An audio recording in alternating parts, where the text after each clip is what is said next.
封后。從前有兩個王子，佢哋自從出咗去闖蕩之後，就過住啲亂糟糟又唔檢點嘅生活，一次都冇返過屋企。佢哋有個細佬，呢個細佬不嬲俾人叫慣傻仔。佢去咗搵兩個哥哥，不過終於搵到佢哋嗰陣，竟然俾佢哋笑，話佢頭腦簡單，以為自己都可以去出面嘅世界遊歷下，都唔諗下兩個阿哥聰明過佢咁多，出到嚟都搞唔掂啊！佢哋三個一齊起程，行下行下，見到地下有座螞蟻堆起嘅土山仔，兩個阿哥想拆咗個蟻竇，睇啲細細隻嘅蟻仔嚇到四圍爬嚟爬去，又急住搬走啲蟲卵個樣。但係傻仔同佢哋講：好地地做咩要搞佢哋啊？我唔准你哋騷擾啲蟻啊！跟住佢哋再向前行，行到一個湖邊，見到好多隻鴨喺湖面游緊水。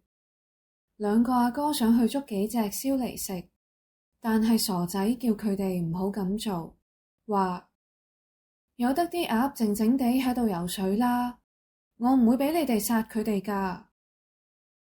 佢哋繼續行，行行下見到樹上有個蜂竇，竇入面有勁多蜜糖，多到流咗落樹幹度。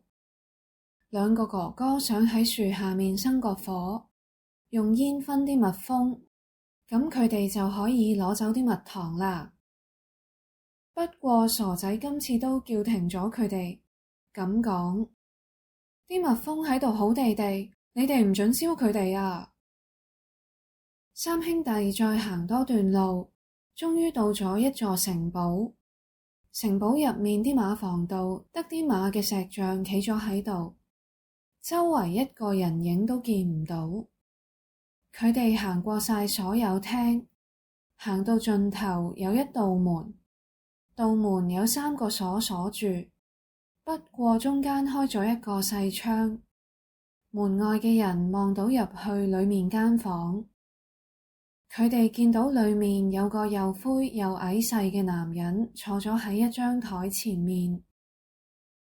佢哋開聲叫個男人，但係佢第一次同第二次都聽唔到，叫到第3次，佢終於起身，開咗道門嘅鎖，行咗出嚟。不過佢冇開口講嘢，只係帶佢哋行咗去一張擺滿嘢食嘅台。等佢哋食完飲埋嘢之後，就帶佢哋去各自嘅睡房瞓覺。第二朝，嗰個又灰又矮嘅男人去咗大哥間房，用手示意佢跟住自己行，帶佢去咗一塊石碑前面。石碑上面刻住嗰3項任務，如果有人達成到，就可以解放呢座城堡。第一個任務係揾晒公主嗰1000粒珍珠出嚟，佢哋全部都俾森林入面啲青苔冚住晒。任何人去揾過嗰啲珍珠，而日落前揾唔夠1000粒嘅話，就會變成石頭。大哥去森林度揾咗成日，揾到日落都只係揾到100粒出嚟。於是石碑上面寫會發生嘅事就真係發生咗，佢變成咗石頭。第二日，二哥都去咗揾啲珍珠，不過佢嘅情況都好唔過大哥幾多，佢只係揾到200粒珍珠，結果都變埋做石頭。跟住終於輪到傻仔去揾嗰啲散佈喺青苔中嘅珍珠啦。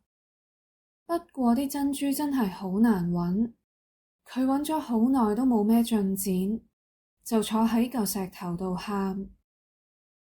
佢坐喺度嗰陣，之前俾佢救過一次嗰啲蟻嘅領袖帶住5000隻蟻嚟咗，唔使幾耐，啲細細隻嘅蟻已經將啲珍珠揾晒出嚟，堆埋一堆。